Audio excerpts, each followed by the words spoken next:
வணக்கம். இன்றைக்கி நம்ம சேனலில் பார்க்க போகிறது பச்சை மஞ்சள்லேருந்து நம்ம வீட்டிலேயே எப்படி மஞ்சள் பொடி தயாரிக்கலான்றது தான்.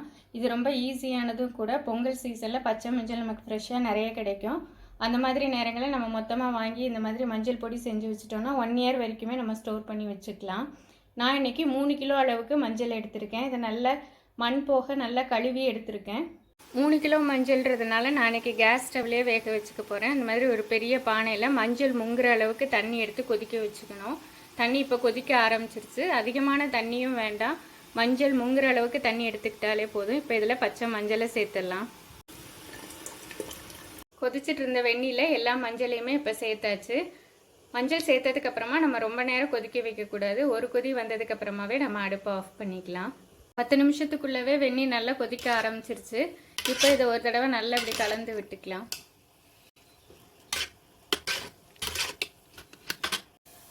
வெந்நீர் இது மாதிரி நல்லா தளன்னு கொதிக்க ஆரம்பிச்சிருச்சு. இதை ஒரு தடவை கலந்து விட்டுட்டு இப்போ நம்ம ஸ்டவ்வை ஆஃப் பண்ணிக்கலாம். இந்தளவு கொதிச்சாலே போதும். ஸ்டவ்வை ஆஃப் பண்ணிவிட்டு இப்போ இந்த மஞ்சளை நம்ம வடிகட்டி எடுத்துடலாம்.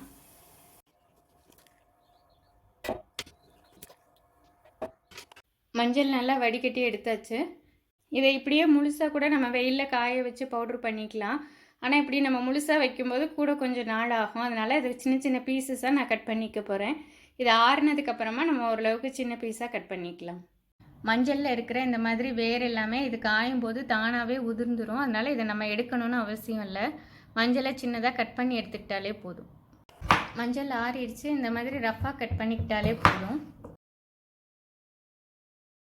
மஞ்சளை நம்ம ரொம்ப வேக வைக்காமல் பிளான்ச் பண்ணி தான் எடுத்திருக்கோம். அதனால் வாசனையும் என்ஹான்ஸ் ஆகும். மஞ்சளோட நியூட்ரியன்ட்ஸ் எதுவுமே அழிஞ்சிருக்காது. மஞ்சளை நம்ம பிளான்ச் பண்ணதுனால கட் பண்ணுறதுக்குமே ரொம்ப ஈஸியாக இருக்கும். இப்போ இது 2-3 நாள் வரைக்குமே நல்ல வெயிலில் காய வச்சு எடுத்துக்கணும். ஒரு மெல்லிஸ் துணியில் நம்ம மஞ்சளை நல்லா காய வச்சு எடுத்துக்கலாம்.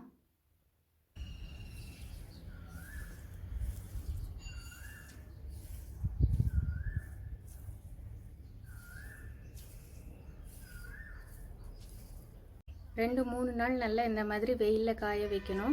நல்லா காஞ்சதுக்கப்புறமா நம்ம மிஷினில் கொடுத்து திரிச்சிக்கலாம். 3 கிலோ மஞ்சள் வேக வச்சு காய வச்சதில் 2-3 நாள் காஞ்சதுக்கப்புறமா இப்போ 1 கிலோ அளவுக்கு தான் நமக்கு காஞ்ச மஞ்சள் கிடச்சிருக்கு. இப்போ இதை பவுடர் பண்ணிக்கலாம். மஞ்சள் திரிச்சதுக்கப்புறமா நமக்கு இந்த அளவுக்கு மஞ்சள் தூள் கிடச்சிருக்கு. கடையில் வாங்குகிற மஞ்சள் தூளை விட இது நல்ல பிரைட் கலராகவும் இருக்கும், நல்ல வாசனையோடையும் இருக்கும். இதை நம்ம வீட்டிலேயே பண்ணுறதுனால உடம்புக்கு ரொம்பவே நல்லது. இதை சமையலுக்கு பயன்படுத்துறது மட்டும் இல்லாமல் பாலில் மஞ்சள் தூள் கலந்து குடிக்கும்போது சளிக்குமே ஒரு நல்ல மருந்தாக இருக்கும். இதில் ஆன்டி ஆக்சிடென்ட்ஸ் நிறைய இருக்குது, ஆன்டிசெப்டிக் ப்ராப்பர்ட்டிஸும் நிறையவே இருக்குது.